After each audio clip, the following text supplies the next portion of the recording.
let's talk about one of the most overlooked and most powerful assets in your entire practice, the four walls around you. For so many clinics, even the most elite ones, the physical space is just functional. But what if I told you it could be your most effective strategic tool, a tool that actively grows your business?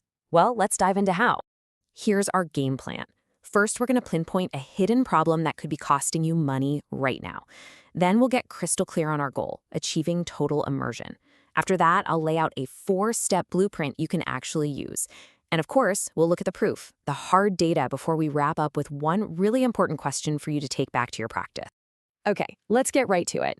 Here's the fundamental truth. Your clinic's environment is never neutral. It is either actively working for you or it's working against you.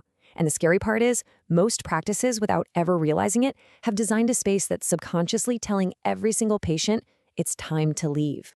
So I want you to ask yourself this honestly. In your clinic, can you see the exit from most places? Are there clocks on the walls? Does your resection area feel less like a welcome and more like a line at the airport?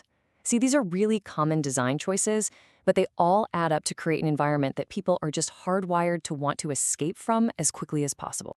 And just look at the difference here. On the left, you've got the standard clinic. It's all about efficiency, right? Open spaces, visible clocks, windows to the street, all constant reminders of the outside world. But on the right, that's the immersive clinic. This is a totally different philosophy. It's about creating these cozy, intimate zones, basically a protective bubble where the world outside just melts away. So that's our solution. That's the goal. We're not just trying to make your space look nice or luxurious. The real strategic objective here is to create a state of total immersion for every single person who walks through your doors.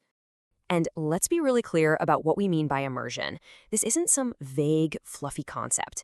It is a deliberate, calculated business strategy. It's about engineering that protective bubble to completely insulate your patients from their to-do lists, from their ringing phones, and even from their own awareness that time is passing. So the big question is, how do we actually build this bubble? Well, it's not as complicated as you might think. I'm going to walk you through a clear, actionable blueprint with 4 key strategies you can start thinking about for your own practice today. All right, here are the 4 pillars of immersive design. 1, we're going to create what I call intimate pods.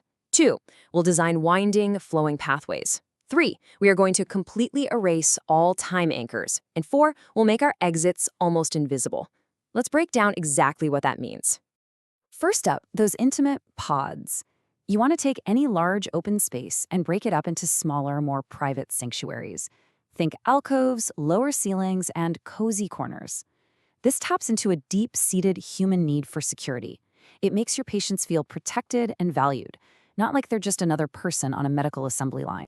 Now for our second strategy, which is all about how people move through your space. This quote right here gets to the heart of it. Think about it. A long, straight hallway with a sharp turn at the end forces your brain to switch on and make a decision. Okay, where to next? And that one little conscious thought, it's enough to break the spell. So instead, you use gentle, curved, winding paths that guide people effortlessly, keeping them in that relaxed, immersive state. Strategy number 3 might be the most powerful. You have to control the perception of time. That means no visible clocks. I mean, absolutely none. Anywhere. And those windows that show the sun setting, you gotta position them so patients aren't constantly looking out. The effect is, well, it's incredible. There's actual data showing that patients in these kinds of controlled, windowless rooms report their sessions feel up to 30% shorter than they actually were. And finally, strategy 4, beginnings and endings. Your entrance needs to be a grand statement.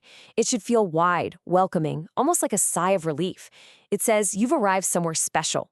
But the exit, that should be the complete opposite.